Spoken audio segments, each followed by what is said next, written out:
Bom dia a todos. Nós estamos abrindo hoje os trabalhos da Comissão Parlamentar de Inquérito para investigar o desmonte da Petrobras, que está em curso de forma preocupante, a venda de ativos, como a malha de dutos, a BR distribuidora na Bacia das Almas, e aí as questões dos leilões do petróleo na camada do pré-sal e outras iniciativas que atentam contra os interesses maiores do povo brasileiro. Já contando com a presença, que eu digo, permanente, do deputado Dr. Giulianelli, que é um dos parlamentares aqui na casa, que vem manifestando as maiores preocupações e se empenhando diretamente para tentar dar uma contribuição para evitar, ou para pelo menos, não digo impedir, mas reduzir a velocidade em relação à prática desses crimes de lesa pátria.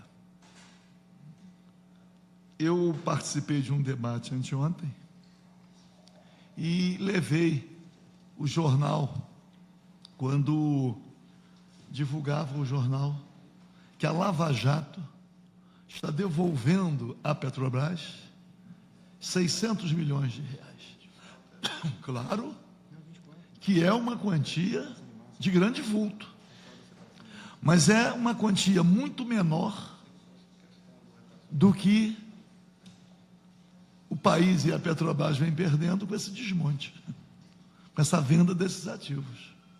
Porque fica a impressão de que é através da Lava Jato, com a recuperação desses recursos, que a Petrobras vai ser salva, quando, na verdade,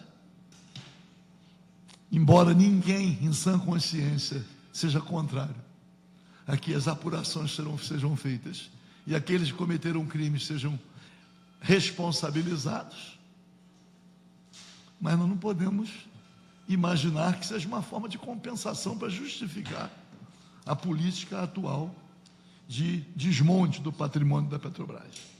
Nós estávamos hoje com a previsão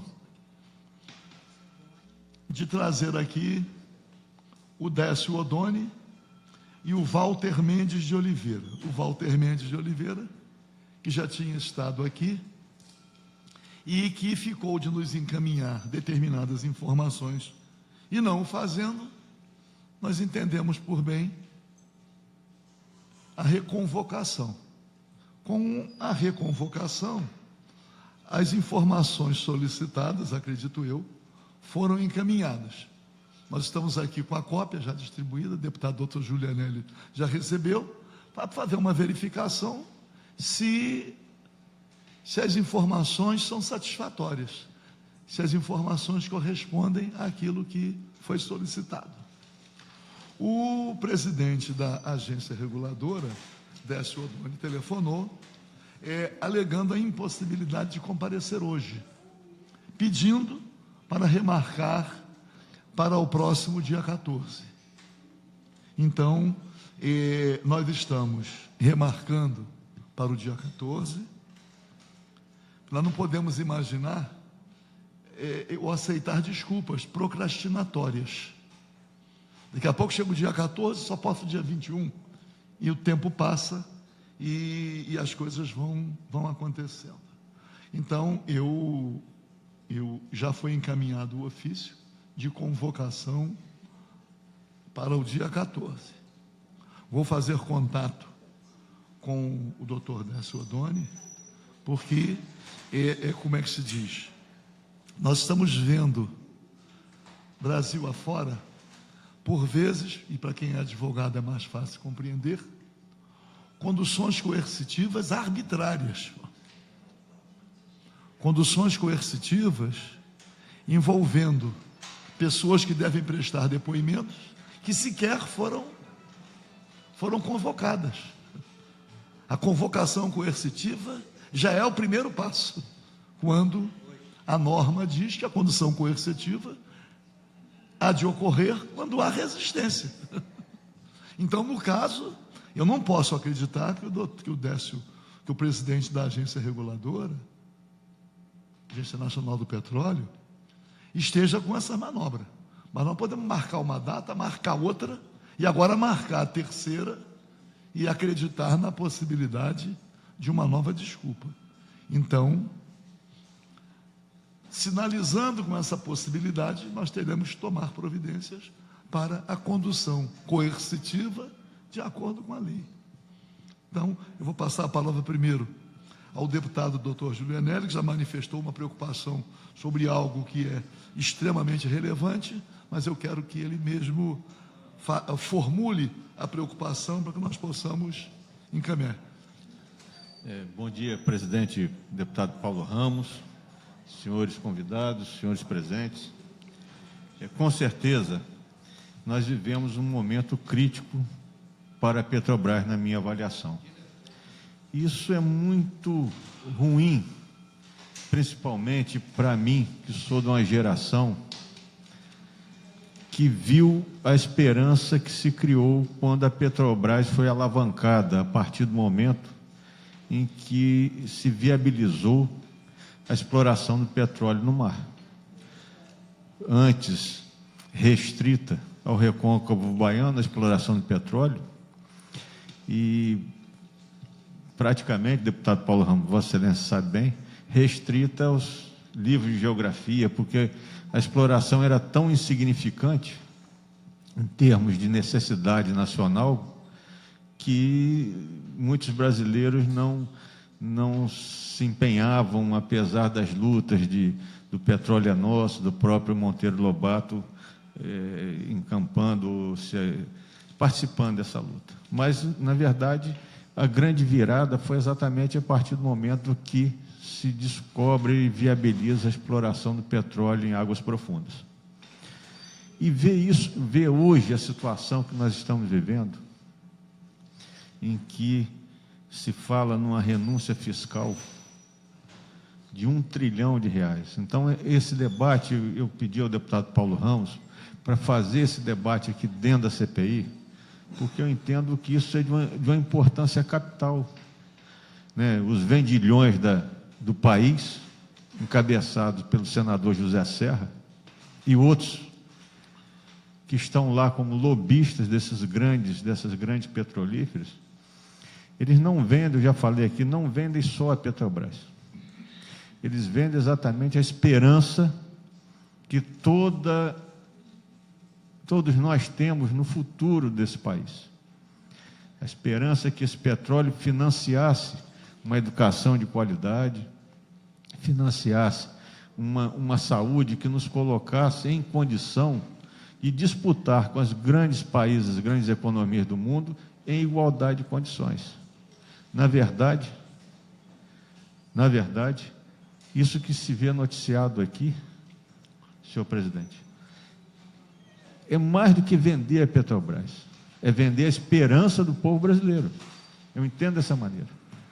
Vender a esperança do povo brasileiro. E é feito de uma maneira tão sórdida,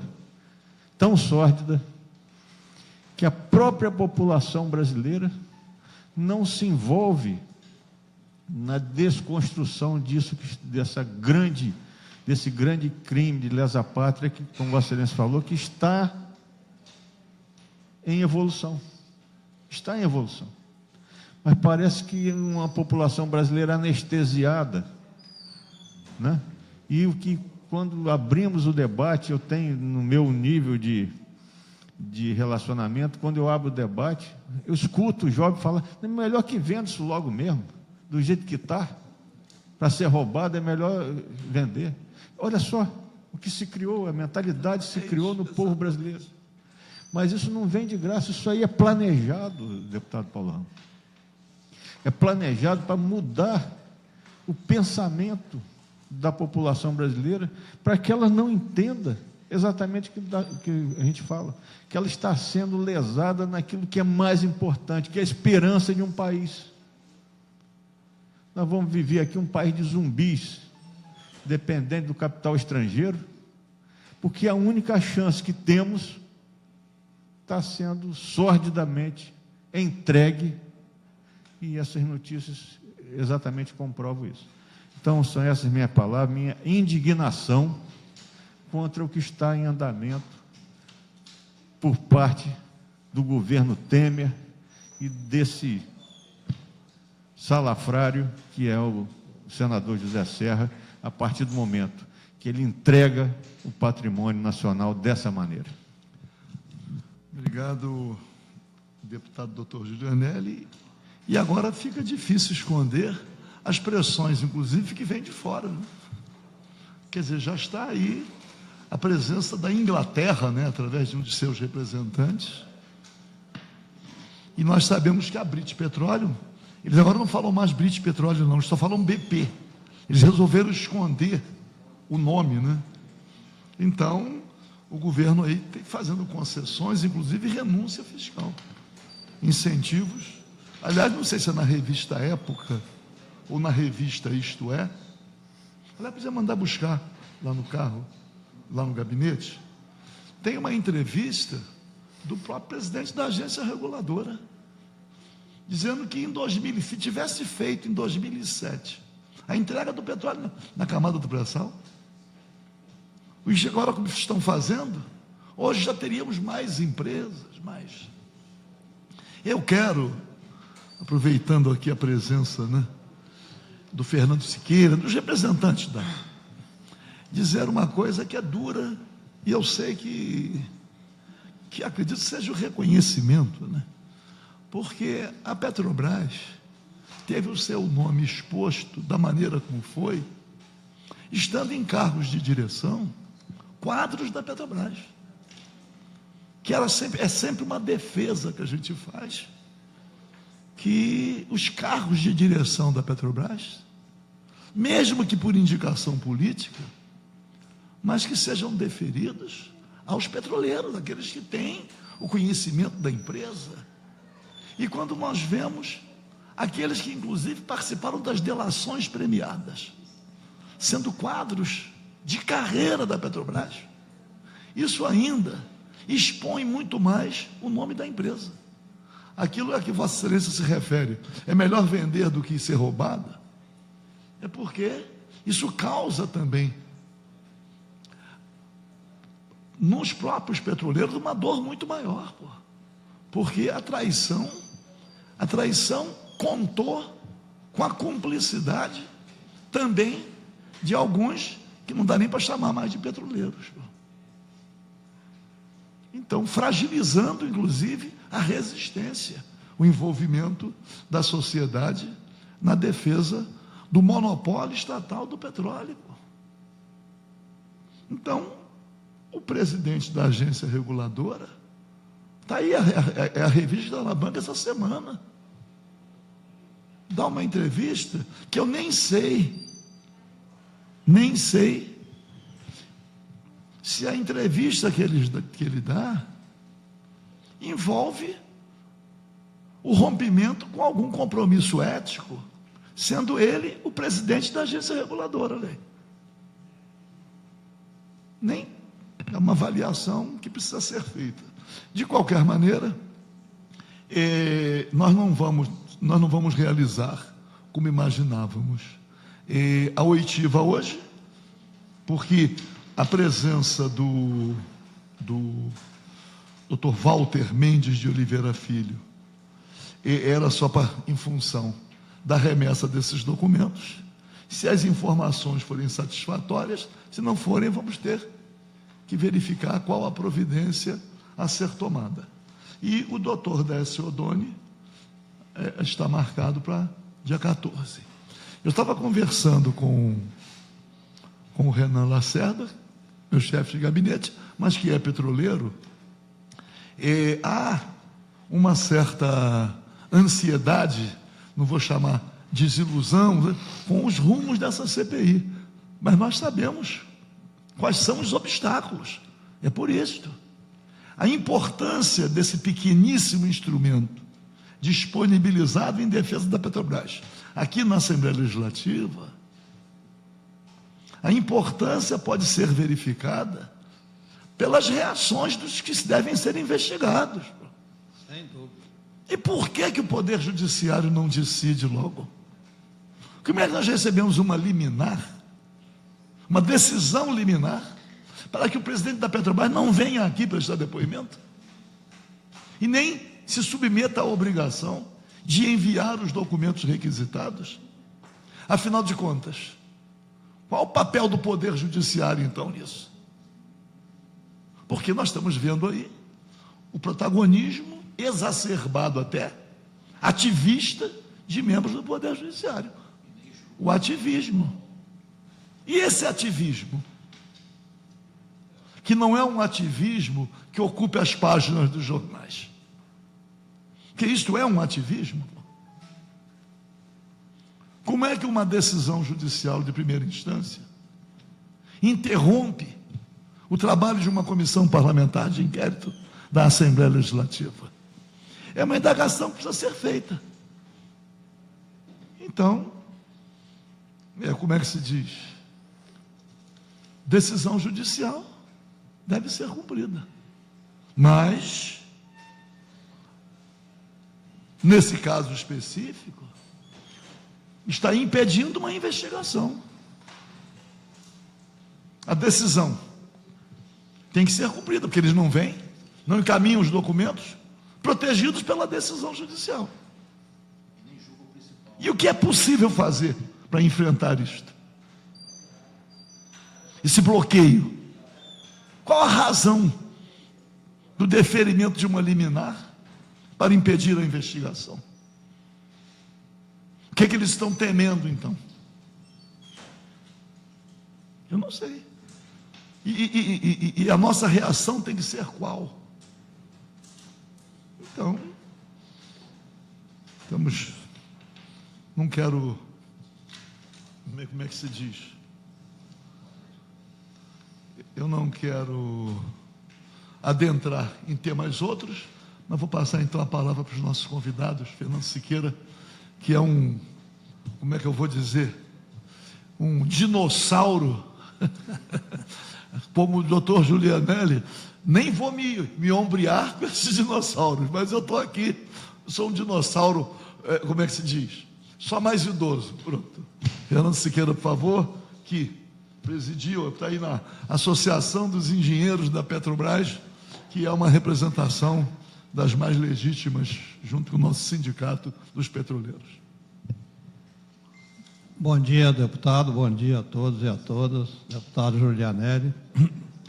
Queria dizer que endosso plenamente as palavras do deputado Julianelli e do presidente.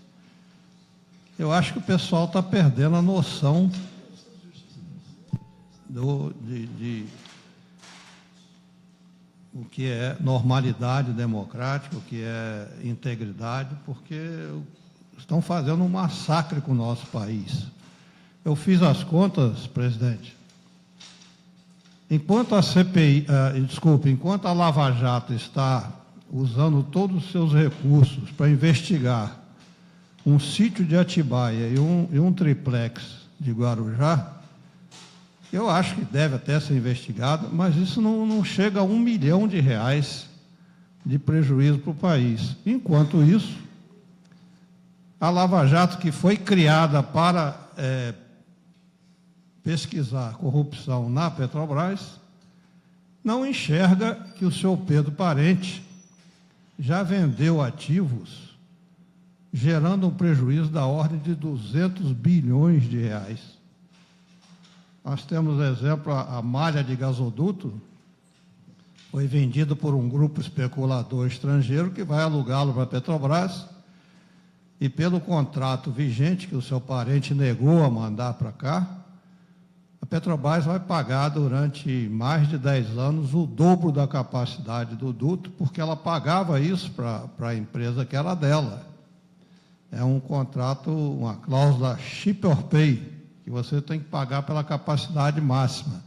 Como o gasoduto foi projetado com uma capacidade maior, para durar 10 anos, então a Petrobras vai passar a pagar a Brookfield o dobro da utilização que ela vai ter nessa malha de gasoduto, sem contar o fato dessa malha ser extremamente estratégica, porque ela transporta o gás do pré-sal, e se houver qualquer problema de contrato e a Brookfield parar o contrato, a Petrobras vai ter que parar o pré-sal, porque o gás é produzido de forma associada. É um monopólio. É um monopólio natural, isso.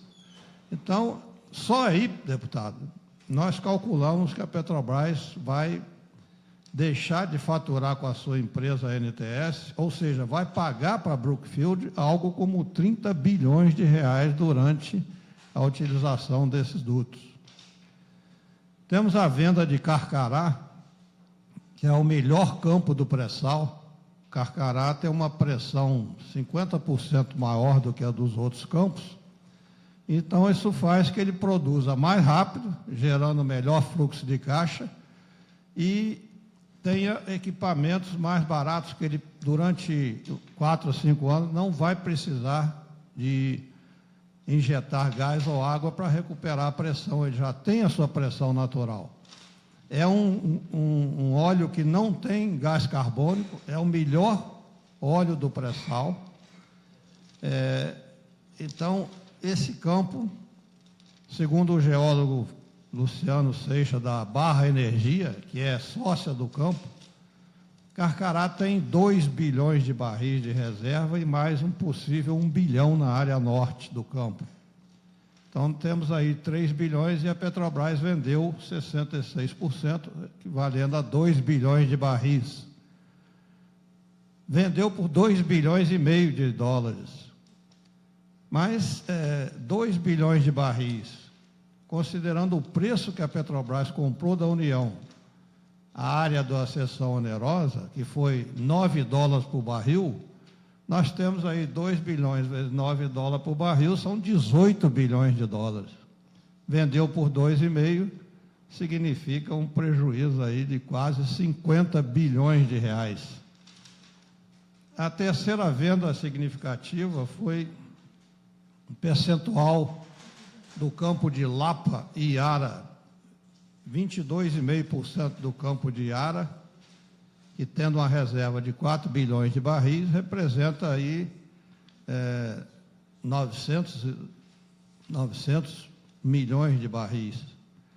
E o campo de Lapa, 35%, mais 175, no final, foram vendidos 1 bilhão e 75 mil barris de reserva, pelo preço de 1 bilhão e 600 milhões de dólares. Ora, esses dois campos, Iara e Lapa, eles estão com todo o sistema de produção montado, tem uma alta produtividade dos poços, 40 mil barris por dia. Então, todo o sistema montado, instalado e produzindo.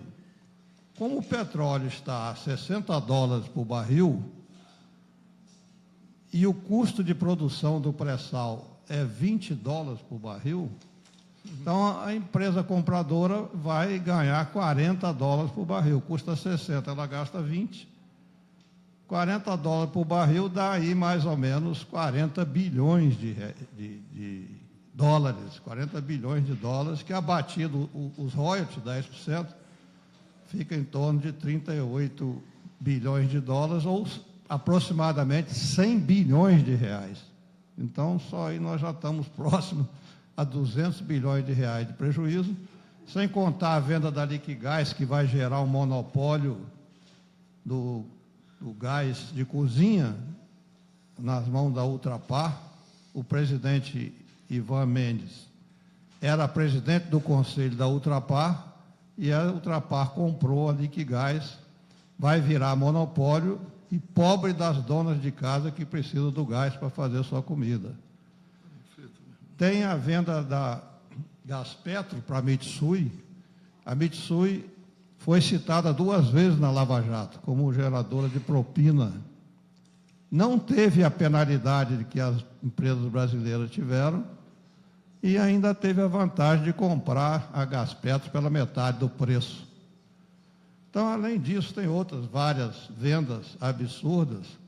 E como os sindicatos andaram ganhando ações para impedir essas vendas, e o principal argumento era que não houve licitação, então o presidente Temer resolveu o problema. No dia 1º de novembro, em pleno feriadão, ele emitiu o decreto 9188, que dispensa a licitação nas vendas de ativos das estatais. Então, só nesse aspecto aí, a Petrobras vai ser totalmente dilapidada se não for tomada alguma providência. E como o deputado Julianelli já citou, agora nos leilões do 2º e 3º blocos do pré-sal, o governo facilitou as estrangeiras quando ele estabeleceu que o óleo lucro, a parte que vai para o governo, se situa entre 10% e 20%, enquanto no mundo os países exportadores de petróleo ficam com 80% do óleo produzido. Nós aqui vamos ficar com 20%, é o limite máximo, que a Shell comprou 3 áreas, teve um decreto, a medida provisória 795 do governo, que isenta de impostos, abre, como o deputado Julianelli já antecipou, um trilhão de isenção fiscal para essas empresas. Então, ela vai, além disso, há uma tabela 17 no edital que permite que, quando as condições piorarem, a empresa pague um limite inferior de 1%. Os 20% que ela ganhou vão caindo quando, à medida que a produção cai, a participação da União vai caindo até 1%. Chega a 0,33%, mas eles arredondaram. Não, tem que ter um limite mínimo, 1%. Então, nós estamos vendo os campos do pré-sal serem entregues com a participação do governo de 1%. Ainda tem mais uma pérola aí que foi colocada pelo Romero Jucá na Lei 12.351, é que os royalties pagos serão devolvidos em petróleo para a empresa. Então, tem essa cláusula no artigo 42 da Lei 12.351 e mais o estabelecido valor de óleo que fica com a União em torno de 20%, e a Shell vai ter oportunidade de pagar até 1% disso. Então, é um entreguismo, é um conjunto de vendilhões da pátria que estão destruindo a maior chance que os brasileiros tiveram na história de deixar de ser o maior país do futuro. O pré-sal é uma riqueza imensa, e eu posso afirmar, já até apostei com colegas lá da Petros, que até o fim do máximo 1 ano e meio o petróleo volta ao patamar de $100 por barril, porque nós estamos vivendo o pico de produção mundial. A oferta mundial está caindo drasticamente e não tem descobertas ou perspectiva de descobertas que possam compensar a queda da oferta mundial de petróleo. Então, o pré-sal tende a ser um tesouro fantástico que poderia colocar o Brasil entre as maiores potências do mundo. Um exemplo que eu citei da outra vez é que a Noruega descobriu 30 bilhões de barris de petróleo, saiu da condição de segundo país mais pobre da Europa para a condição de país mais desenvolvido do mundo, melhor tecnologia, melhor bem-estar social, segunda renda per capita, e ainda tem um fundo soberano de 1 bilhão de euros para quando o petróleo acabar. Em compensação, os países Angola, Gabão, etc., que entregaram o petróleo para esse cartel internacional, estão todos na miséria. Então, nós estamos no dilema entre ser o país mais desenvolvido do mundo ou ser uma Nigéria, um Gabão da vida. Então, presidente, os vendilhões da pátria estão com a corda toda e não mais tem qualquer freio moral que os segure. Eu agradeço o doutor Fernando Siqueira, dizendo aqui, está havendo uma preocupação da Procuradoria da Alerj, surpreendentemente, perguntando o prazo, quando é que termina o prazo da CPI. Eu registro isso para demonstrar claramente a pressão. Então, eu quero dizer aqui, a TV Alerj está transmitindo, esta CPI não termina esse ano. Os trabalhos desta CPI vão se prolongar para o próximo ano, porque nós não tivemos tempo de concluir a investigação, e a CPI está dentro do prazo, e nós não podemos, a não ser que o Poder Legislativo não queira cumprir com o seu dever, nós não podemos nos submeter a uma decisão judicial, temos que superar. Essa decisão judicial é um entrave aos trabalhos da CPI. A CPI não está realizando o seu trabalho, que está impedida por uma decisão judicial de primeira instância, que protege o presidente da Petrobras, doutor Pedro Parente, para que ele não venha depor, e também não nos remeta documentos necessários a que a investigação possa ser concluída. Tem uma lei que obriga a abrir as informações, né, deputado? Está sendo desrespeitado. A lei de transparência, mas cadê? Nós sempre imaginamos que o papel do Poder Judiciário é fazer cumprir a lei. Então, eu não vou adentrar em outros assuntos, porque eu já tenho falado em outros lugares. Nós estamos caminhando aceleradamente. Já há manifestações claras da ditadura do judiciário. Nenhuma dúvida. E é preciso proclamar, através de qualquer meio disponível, que as eleições de 2018 estão correndo risco, Se avizinha um golpe no Brasil. Mais um. Mais um. Então, doutor Vitor, por favor, Tomé, quer fazer alguma consideração? Bem? Rogério. Doutor Rogério. Doutor Rogério Berman, por favor. Presidente, doutor, senhor deputado Paulo Ramos, senhor deputado Julianelli, Renan, chefe de gabinete, os serventuários da casa, todos os presentes, Fernando Siqueira. Eu fui convidado por Vossa Excelência a vir participar desta assentada, tendo em vista a resposta do presidente da Fundação Petrobras de Seguridade Social àqueles questionamentos que foram entregues por meio da CPI, que dizem respeito às dívidas e o déficit que está sendo equacionado de cerca de 28 bilhões. Antes, gostaria de destacar que a CPI não é um instrumento pequenino. As pressões que Vossa Excelência e que a CPI está tendo demonstram e denotam que, efetivamente, ela é grandiosa e está incomodando os interesses de terceiros. Gostaria também de fazer um registro que Vossa Excelência é um constituinte e Vossa Excelência, mesmo antes da Constituição, elaborando a Constituição e depois da Constituição, ainda continua de forma ferrenha a defendê-la, como fez recentemente, porque protegeu e aplicou a Constituição. Deputado, me passaram às mãos a resposta que foi enviada pelo presidente da Petro. Existem questionamentos feitos pelo Grupo de Defesa dos Participantes da Petro, GDPAP, e existem outros questionamentos feitos por outras associações e outras pessoas.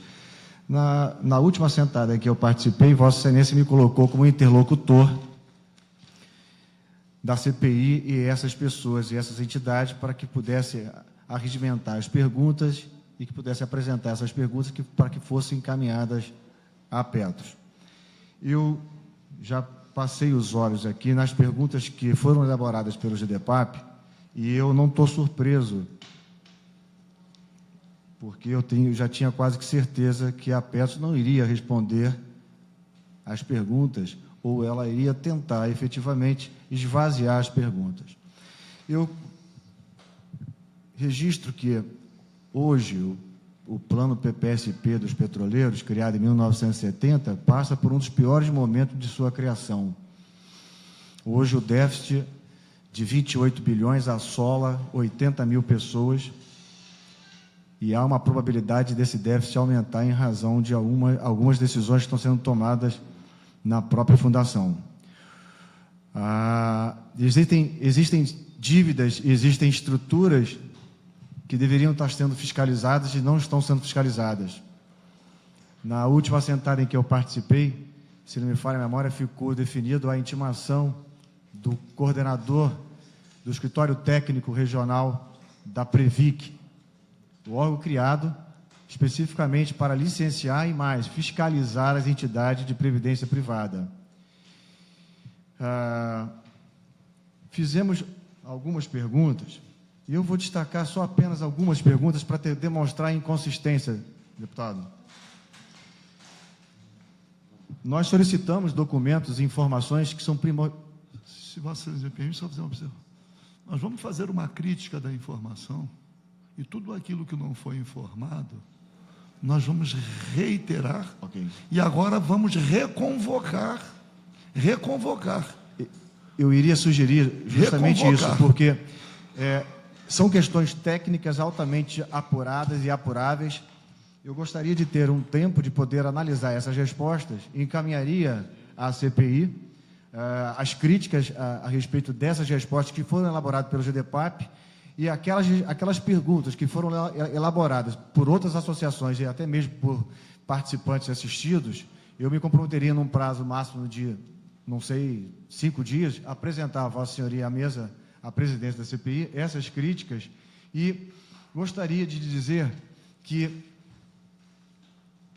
a CPI apura o desmonte da Petrobras, se não me falha a memória, se eu estiver errado, me corrijam, por gentileza. Esse desmonte da Petrobras está sendo justificado por ela para o pagamento de dívidas. Então, eu não tenho dúvida nenhuma que a Petros deve estar e tem que estar presente, porque ela é credora, quer queira, quer não queira, e isso está chegando próximo a um valor que efetivamente é um valor que poderia e poderá mudar a figura do déficit, agora equacionado. Então, eu queria fazer um requerimento à Vossa Excelência, se assim for possível, de reiterar a convocação do diretor da Previc do Rio de Janeiro e mais. Acredito que seria de muito valia para essa comissão a intimação do diretor de seguridade da Petros. O diretor, porque ele é o atuário, o senhor Flávio. Nós vamos fazer uma coisa. Flávio, vamos submeter a apreciação dos membros à aprovação. Flávio Vieira Machado de Cunha Castro, da Cunha Castro. Por quê? Eu só vou lhe dar uma explicação. O déficit que foi apurado em 2015, ele tem, na sua conjuntural e estrutural, cerca de 22 bilhões de reais. 22 bilhões de reais. No dia 2 de janeiro deste ano, o presidente da Petros solicitou uma prorrogação à Previc para apresentar o plano de equacionamento fora do prazo. Qual era o prazo? O prazo era 31 de dezembro de 2016. Ele pediu a prorrogação do prazo com 2 objetivos, ou melhor, 2 fundamentos, presidente. O primeiro fundamento foi que a diretoria dele era recém-impossada e, portanto, ele precisava de mais prazo, se isso fosse um motivo suficiente. Mas o segundo motivo, ele disse claramente, está no dia 2 de janeiro de 2017, que o plano de equacionamento teria que ser prorrogado à sua apresentação, porque ele teria e queria mitigar os impactos financeiros na conta dos participantes assistidos, de 80 mil pessoas. Só que ele, quando elaborou o plano, o que ele fez? Ele pegou os 22 bilhões apurados em 2015 e atualizou esses valores pelas metas atuariais de 16 e 17, que pulou para 27,7 bilhões de reais. Aonde está a mitigação? Então, eu acho que a vinda do senhor Flávio poderá explicar uma dúvida que eu tenho. Qual é a dúvida, presidente? A Petros realmente não apresentou o plano de equacionamento no ano de 16 porque não quis ou porque ela quis apresentar depois em razão da sua nova diretoria e de mitigar? Esse é um ponto sine qua non, porque se a Petros, se ficar provado que a Petros não apresentou porque não quis ou porque ela tinha outro interesse, esse impacto de 5 bilhões é de responsabilidade única e exclusiva da administração da Petros. Nós vamos submeter a apreciação dos membros da CPI. E o prazo para poder apresentar a Vossa Excelência as críticas à resposta? O mais rápido possível, porque nós temos até mais 2 semanas, que às vezes nessas 2 semanas nós reinquirimos o presidente da Petros e convocar também esse diretor citado por Vossa Senhoria, e os membros da comissão estão de acordo, permaneçam como estão aprovados, já fica aprovada a convocação dele, vamos tentar trazer os dois no mesmo dia. Eu tento entregar, da minha parte eu entrego na segunda-feira, eu não posso responder pelas outras associações e as outras pessoas, mas pela minha parte eu entrego na segunda-feira. De qualquer maneira, numa dessas revistas também semanais, também tem mais um golpe perpetrado contra a Petros. Investimentos feitos, tendo como garantias fazendas, se eu não me engano, no Maranhão, inexistentes. Então, os fundos de pensão também, eu conheço 2 casos, aqui do Rio de Janeiro. Eu lembro bem. Então, e aqui está, olha o que diz a revista, a entrevista na época do senhor Décio Odoni.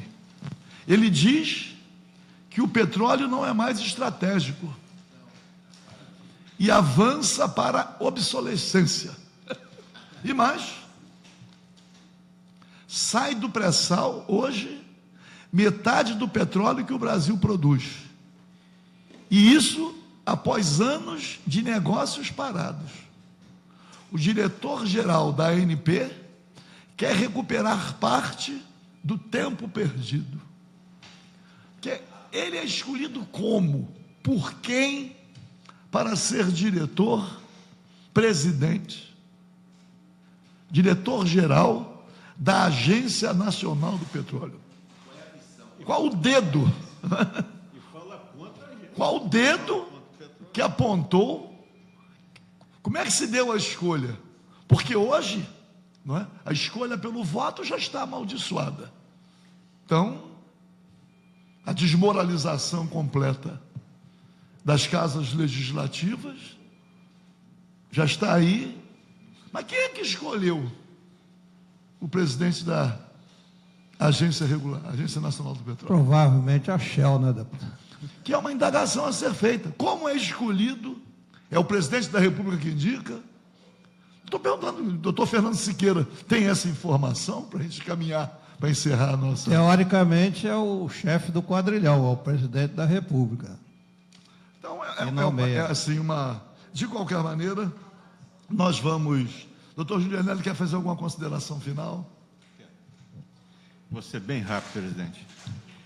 A minha indignação, ela vem exatamente porque lá na região sul do estado, nós vimos a privatização da CSN. Olha só. Aquilo foi colocado como a solução para o problema do aço do Brasil. Não sei se Vossa Excelência lembra disso. E hoje em dia, vemos a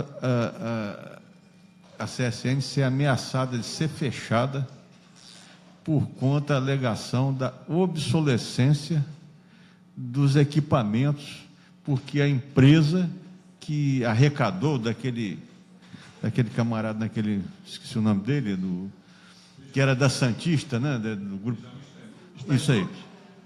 Aliás, está enrolado aí num monte de coisa. Compraram a companhia e simplesmente, segundo o que está sendo noticiado, não investiram na melhoria do maquinário, na modernização do maquinário. Isso está causando a possibilidade da companhia ser fechada.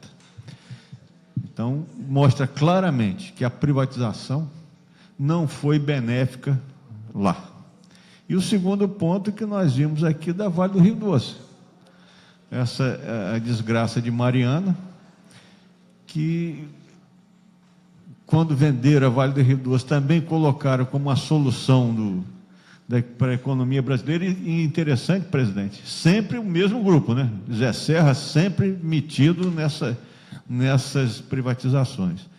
E que terminam claramente por provar que a privatização, ela não é e nunca será a solução para esse país. Mas, infelizmente, vamos ter que aprender da pior maneira possível. E eu fico imaginando o que vai ser do Sul Fluminense se realmente chegar à situação de fechar a CSN.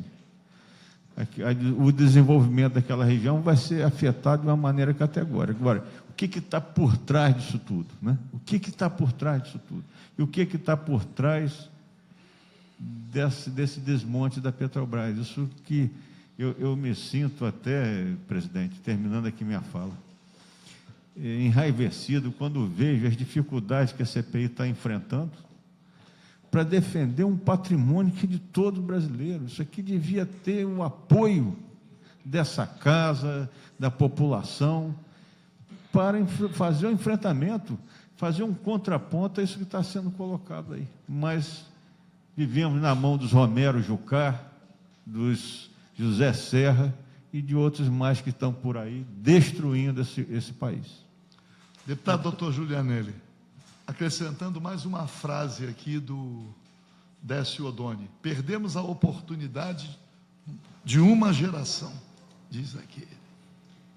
Quer dizer, assim, a oportunidade de uma geração, e Vossa Excelência vem me lembrar aqui da privatização de todo o setor siderúrgico na era Collor Itamar. Aços Piratini, Companhia Siderúrgica Tubarão, Companhia Siderúrgica da Guanabara, Companhia Siderúrgica Paulista, Companhia Siderúrgica do Nordeste, Companhia Siderúrgica do Amazonas, a Cesita, a Açominas, os Minas e a nossa Companhia Siderúrgica Nacional. Quero aqui lembrar da luta. Comentários rápidos sobre o deputado Julianelli falou. Quando eu entrei na Petrobras, a CSN tinha uma empresa de projetos, Cobrap, que fez projetos para as plataformas da Petrobras, com ineditismo, e tinha a fábrica de estrutura metálicas, que fabricava estrutura para plataformas, para pontes, tudo isso foi. E o comprador vendeu os minérios que eram propriedade da CSN e não melhorou em nada a companhia. Deputado Zonelli, eu vivi intensamente a luta contra a privatização da CSN. Já não está mais entre nós Dom Valdir Calheiros. E me lembro, Rosalice Fernandes está aqui, acho que é vizinha do Renan, e outros lutadores sociais. Me lembro que o ex-governador Leonel Brizola chegou a sonhar, pelo menos no estado do Rio de Janeiro, através do Banerje, adquirir a CSN. Eu era deputado federal. O presidente Itamar Franco, em cuja gestão se deu a privatização da Companhia Siderúrgica Nacional, chegou num determinado momento, logo que assumiu a presidência da República, a proibir a utilização das moedas podres no processo de privatização. Os títulos podres da dívida externa, que foram utilizados pelo valor de face para as privatizações naquele período. Eu me lembro e tenho que dizer isto, que na Assembleia Nacional Constituinte eu cheguei a apresentar um projeto de decisão que foi aprovado na Comissão de Sistematização e não foi submetido à votação no plenário, que dizia: veda no todo ou em parte, e sob qualquer forma, a conversão da dívida externa em capital de risco. Isto ainda no período Sarney, durante a Constituinte. O presidente Itamar Franco proibiu a utilização e logo depois recuperou a política do governo Collor, permitindo. O escândalo da CSN é semelhante aos demais. Quem comprou a CSN comprou quase todo o município de Volta Redonda, o hospital, a escola, o hotel, as áreas que nunca seriam utilizadas, tudo fazendo parte do mesmo pacote. E as minas, né, deputado? Tudo. Eu não vou falar, porque o tempo está passando. Presidente, só fazer um pedido de esclarecimento. Esse documento, essa resposta enviada pelo presidente da Petro, pode ser divulgada aos participantes? Assistidos? Pode, deve ser, claro, não é segredo. Só para concluir. Presidente, um esclarecimento. Quando o presidente da Petro mente descaradamente, o que se pode fazer? O que a gente Isso tem que... aí vamos deixar para as conclusões dos nossos trabalhos. Vamos registrar, porque não vou adiantar então, porque é melhor caminhar para concluir. Mas como eu estava envolvido ainda na questão da CSN, para dizer o seguinte: a CSN ainda tinha aquele vínculo histórico, né? Do envolvimento do Brasil na última guerra, Getúlio Vargas inserir no modelo de desenvolvimento a siderurgia. Então me lembro das visitas à Volta Redonda, das reuniões com os metalúrgicos, a luta que foi travada para impedir, mas...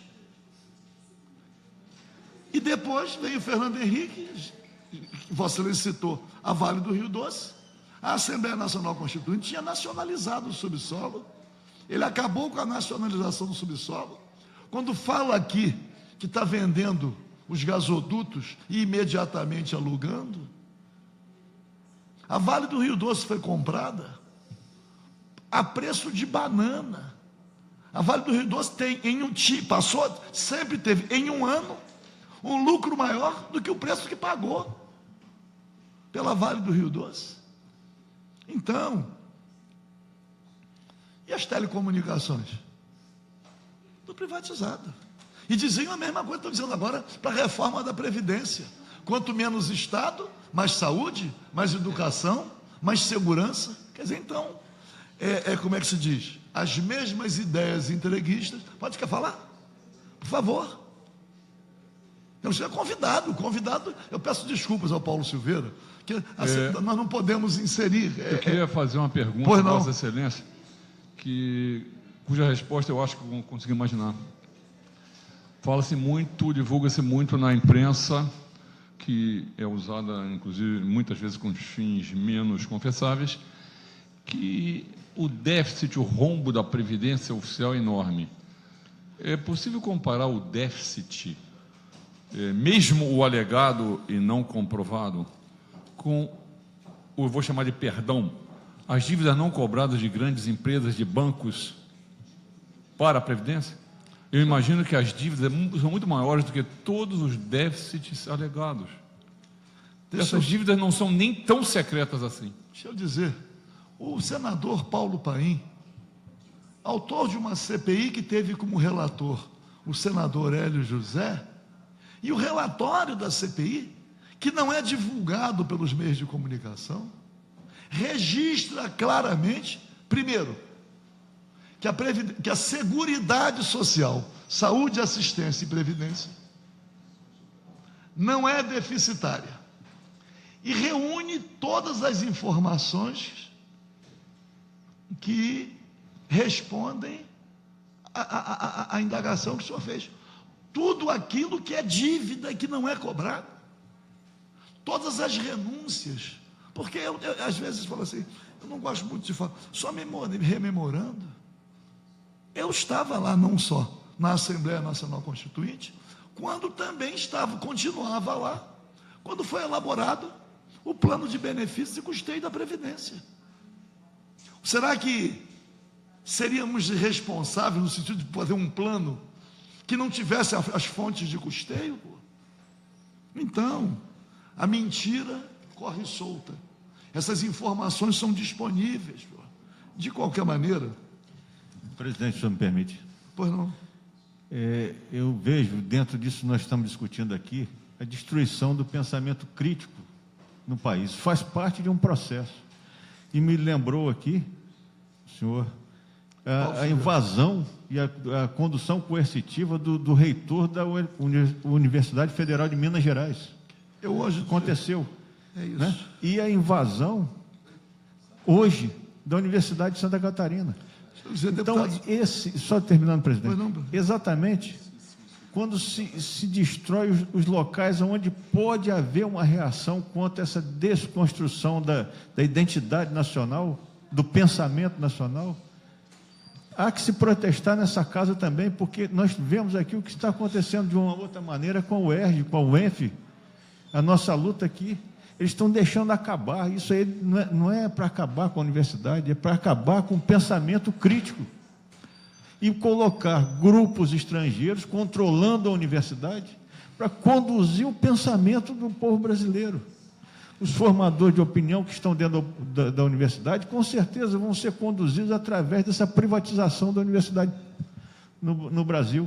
E o Rio de Janeiro, Minas Gerais, são locais, daqui a pouco vai ser, só não é um ataque no momento tão grande em outros estados, porque o processo é paulatino, mas o estado do Rio de Janeiro, que representa a ponta desse pensamento crítico, é exatamente o alvo maior. E nós vimos aqui repetidamente a luta, né? Então, ressalto isso aí, agradeço a informação. Eu tinha escutado sobre a Universidade de Minas, não sabia da Universidade de Santa Catarina. Ressalto aqui a importância da luta ser feita a nível nacional e a necessidade de fazermos essa denúncia, senhor presidente, como uma forma de contrapor a isso que está em evolução nesse país. Deputado doutor Julianelli, me ligou hoje de manhã um petroleiro que eu chamo assim de ilustríssimo, o nosso companheiro Soriano, que está aí, um grande lutador, um homem que lutou defendendo o restabelecimento do Estado Democrático de Direito, foi supliciado por isto, o nosso companheiro Soriano, que me ligou falando da Universidade de Minas Gerais. Paulo Ramos, não, mas vou lhe mandar os documentos, porque tudo, quando eu digo que corre risco o processo democrático, pelo menos as poucas liberdades democráticas que ainda estamos tendo hoje. O avanço está sendo muito grande. E nós temos o suicídio do reitor da Universidade Federal de Santa Catarina, professor Cancelier. E agora, eles estão fazendo incursões em outras universidades. E o discurso é sempre o mesmo: o combate à corrupção.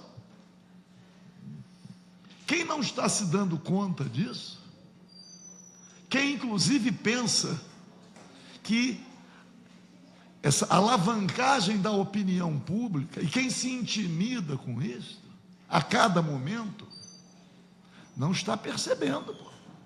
Então, a invasão da universidade, eu sabia da de Minas também, da de Santa Catarina, antes,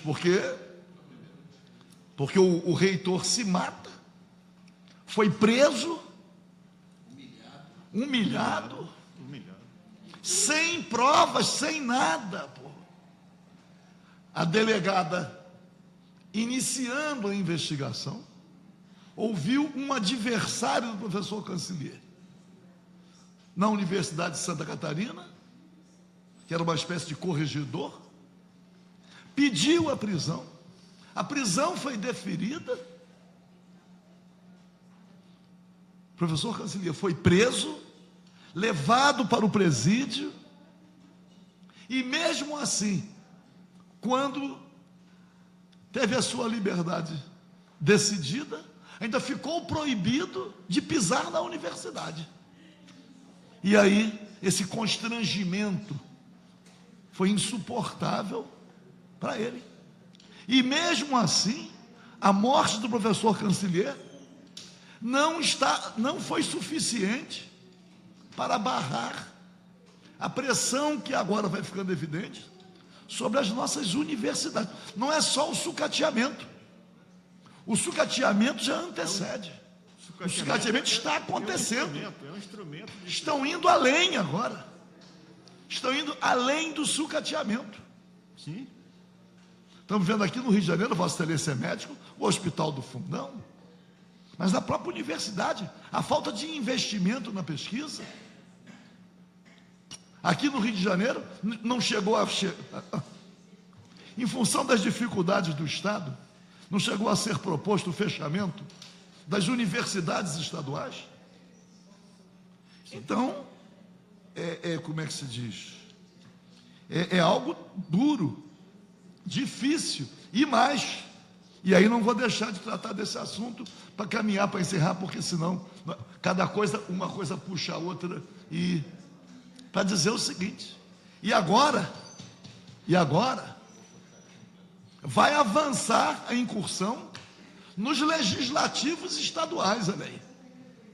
Porque os deputados estaduais correm o risco hoje de perder a chamada imunidade.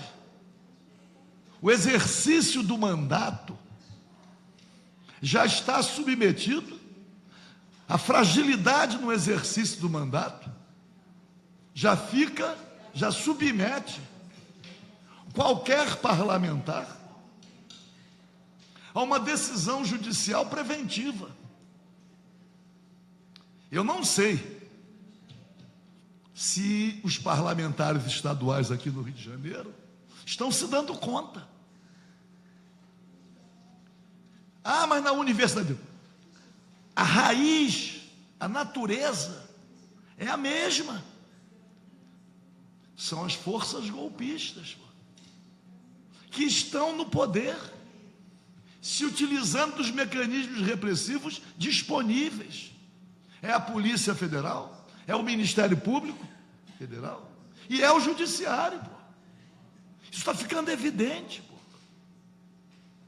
Nós não temos mais as liberdades democráticas.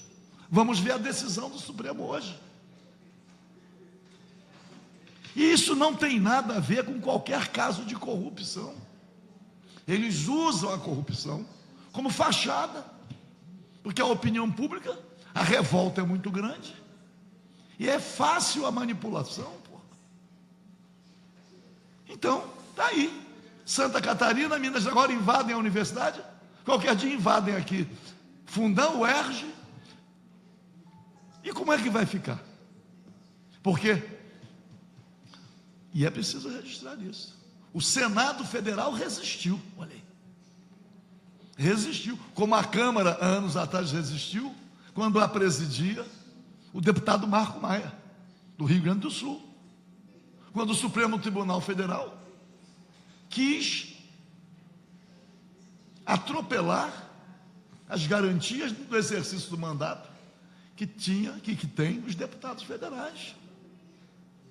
Tem que reconhecer que o Senado se curvou quando da prisão do senador Delcídio Amaral, não se curvou no caso Aécio Neves. Ou não é fácil concluir que o Senado Federal não ia cumprir? Foi feito um acordo com o Supremo Tribunal Federal, que marcou a decisão para um dia, e o Senado adiou para a semana seguinte, e o Supremo Tribunal Federal recuou e restabeleceu a independência entre os poderes e as garantias para o exercício do mandato. E ninguém está falando aqui em proteger corrupto. E o episódio do Rio de Janeiro, que estão manipulando na mídia. Manipulando por quê? Porque o Tribunal Regional Federal mandou prender, e é só ler o texto. O próprio Tribunal Regional Federal encaminhou para a Assembleia Legislativa para resolver sobre a prisão. E a Assembleia Legislativa, por sua maioria, resolveu. E eles não aceitaram a decisão. Então, para que encaminharam para a Assembleia Legislativa? É preciso ler a conclusão da decisão do Tribunal Regional Federal. Então, agora, dependendo da decisão hoje do Supremo, vai ser fácil. Qualquer juiz de primeira instância determina a prisão de um deputado. E quem está pensando que qualquer determinação de prisão é justa, não é. Pode ser uma perseguição, pode ser para cercear o exercício do mandato, que no período pós-64, quando o Congresso Nacional funcionou, quantos deputados foram presos? Quantos senadores foram presos? Aliás, presos e depois torturados.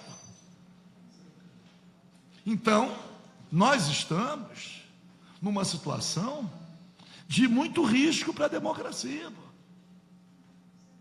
E não podemos vacilar. E é preciso que surja uma reação. Presidente, precisamos de uma nova revolução e o inimigo hoje é outro. O povo revoltado, as dificuldades são grandes, pois não? E eu vou caminhar, porque senão isso aqui eu tenho que... O próprio modelo brasileiro... Pois não? O próprio modelo brasileiro e a história recente do desenvolvimento criaram condições, e na verdade não teria sido a primeira pedra do dominó a cair, mas já fizeram parte do contexto. Por exemplo, as grandes refinarias da Petrobras. Em torno delas, é óbvio que se criou um polo de atração e gerou-se, então, grandes bairros de classe econômica menos favorecida. E o que é mais importante para o que eu quero comentar, mais cosmopolita e menos dotada de uma cultura comum. Se você quer dominar manipulando uma população, você prefere dominar o entorno da Reduc ou uma colônia de pescadores? Antes da resposta, já antecipo. O entorno da Reduc, colônia de pescadores, tem uma cultura comum. Eles se defendem, eles se informam mutuamente. Agora, uma região que vem de lugares totalmente diferentes, nem se conhecem entre si, não conhece o vizinho, é muito mais fácil manipular. E nós estamos vivendo isso. Tudo isso que foi afirmado aqui, e que tem um grau elevado de realidade, é do absoluto desconhecimento da população, e o que é mais dramático, está sendo criado cada vez mais condição para que a população não se interesse. Se você esclarece isso, eles não querem ouvir. Não querem, isso é chato. Infelizmente. É um trabalho difícil vencer esse tipo de ação. É ali onde tem o multiplicador de opinião, é ali que se atua. E esse pessoal tem sabedoria maldita, mas milenar. Olha aqui, trazendo uma informação. Dr. Fábio Henrique, diretor da Previc, está convocado para a CPI da Varig, dia 12/12. Então, com a permissão dos membros da CPI, nós vamos tratar nesse dia dos dois temas, do caso Varig, do Aeros, e do caso da Petros. Excelente. Tá bom? Então, agradecendo a presença de todos, ainda dizendo, não é fácil, não vai ser fácil, diante de todos os interesses em jogo, preservar as liberdades democráticas. Não está sendo fácil. Montaram, através de um golpe, reestruturaram o poder de modo a solapar, não só com a soberania nacional, começa pelo Estado Democrático de Direito. Então, vamos lá. Deputado, só uma questão. O deputado Giulianelli perguntou qual a origem desse esquema todo. Eu tenho uma pista, deputado. Em 2000, no segundo Fórum Social Mundial, no Rio Grande do Sul, uma socióloga mexicana, Ana Esther Cecênia, apresentou um documento do Departamento de Defesa americano, no qual estabelece 5 estratégias de atuação. A primeira, logicamente, é defender o país de agressões externas. A segunda é impedir que países potencialmente hegemônicos se desenvolvam e coalizões hostis. Ou seja, a segunda estratégia do Departamento de Defesa americano é frear o Brasil e destruir o Mercosul. A terceira é a doutrina Carter, acesso incondicional às fontes de energia. Então, o pré-sal é o alvo principal. Então, são E o pistas chamado que- consenso de Washington, que não pode ser esquecido Exatamente. em nenhum momento. Vamos lá. Está inserido no plano do Meirelles. O plano do Meirelles é o próprio consenso de Washington. Então, olha aqui, está encerrada a nossa